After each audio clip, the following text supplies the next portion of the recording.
insects make terrible characters for children's cartoons, Al. And he said, no, it's a rock and roll group, the Beatles.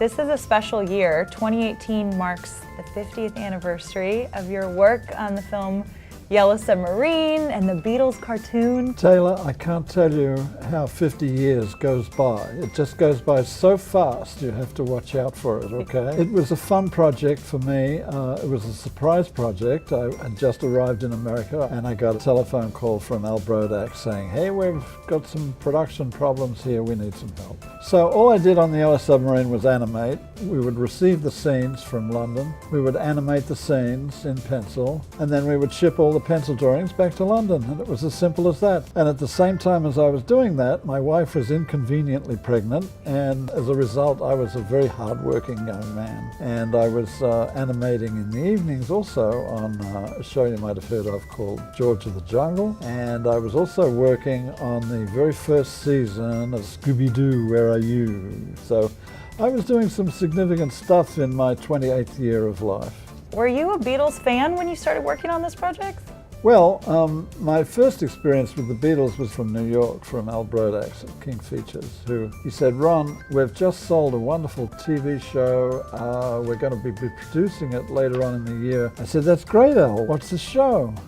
And he said, it's the Beatles. I thought, insects make terrible characters for children's cartoons, Al. And he said, no, it's a rock and roll group, the Beatles. I think I've heard of it.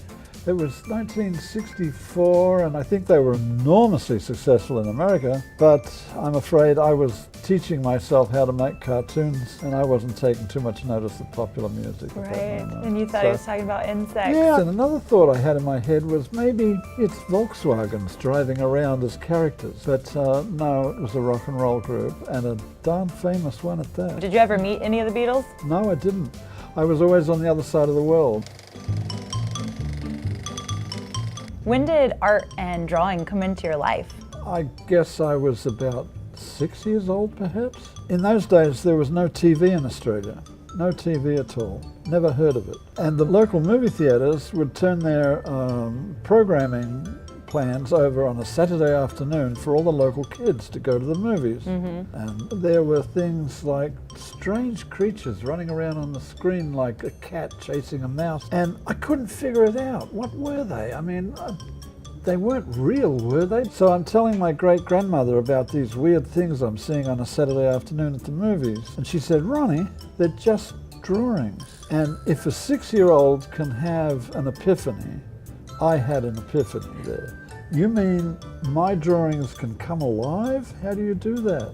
And I'm afraid I took that incredible feeling about my own drawings coming alive with me all through my childhood, refusing to become a policeman or a fireman or something sensible. And of course in Australia with no TV it was impossible to earn a living as an animator, but I didn't care. Then when I went into art school, as luck would happen, television came to Australia and opened up, and for the first time it was possible to earn a living as an animator. So I was right there on the leading edge of animation in Australia. Yeah. So when Al Brodak came in with projects, there I was, Johnny on the spot. La vie, life. What That's a the way it fantastic is. story. Yeah. All that serendipitous timing and everything worked out. Yeah. If I'd been born 10 years earlier, it probably wouldn't have happened. I might have been a policeman. You might have been. Give us a window into your work. You've worked on so many beloved shows and stories that we all remember so fondly. The first thing that comes to my mind when I think back is, gosh, I don't ever remember waking up in the morning and saying, damn, I've got to go to work. I always enjoyed what I did. I managed to produce my own TV show called The Big Blue Marble, which was a highlight of my life, and very nicely found myself always working on shows that I really liked. What can you complain about if you spent 10 years of your life working on, say, the Rugrats? Mm-hmm. Okay, I mean, is there a more charming show one could be find oneself working. I don't think For 10 so. years, that was a wonderful show. Another 10 years of my life primarily working on the Smurfs. I look back on my career as a screen cartoonist with much gratitude. What about the art that you're creating today? It's like a whole new chapter. When you come to retire, don't retire.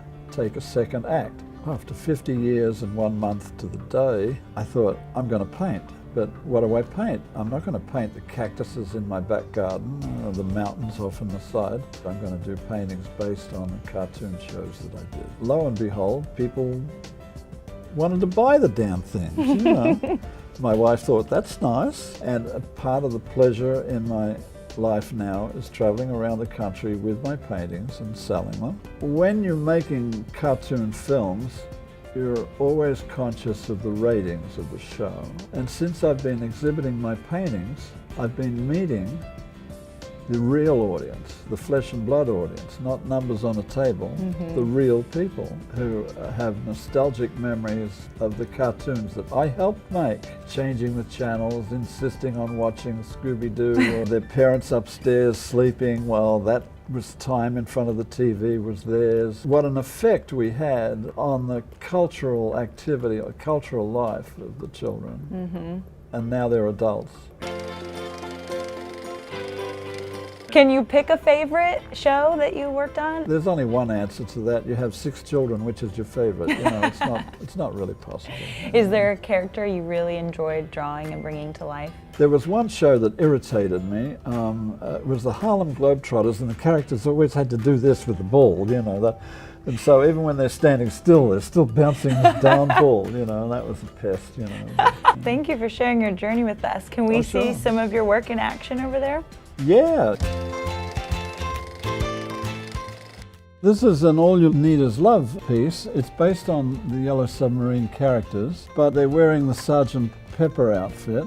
And there's a nice villain here, the Chief Blue Meanie, enigmatically laying across the word love. You have to have a palette with many little holes in it, and sometimes that's not even enough. I need a lot of colors. Yeah. So is this piece done? It will be done as soon as I sign it. For some reason, I color my signature, and it takes me 5 minutes to sign anything at all, and it's a bit of a pest. It's something that I did once in front of a customer, and the customer jumped up and down with glee, and then I did it in front of another customer, and so now I have to sign my name in color every time I sign it. The finishing touch on the piece, yes, absolutely. It's such an honor to share this time with you. Thank you. Thank you, Taylor.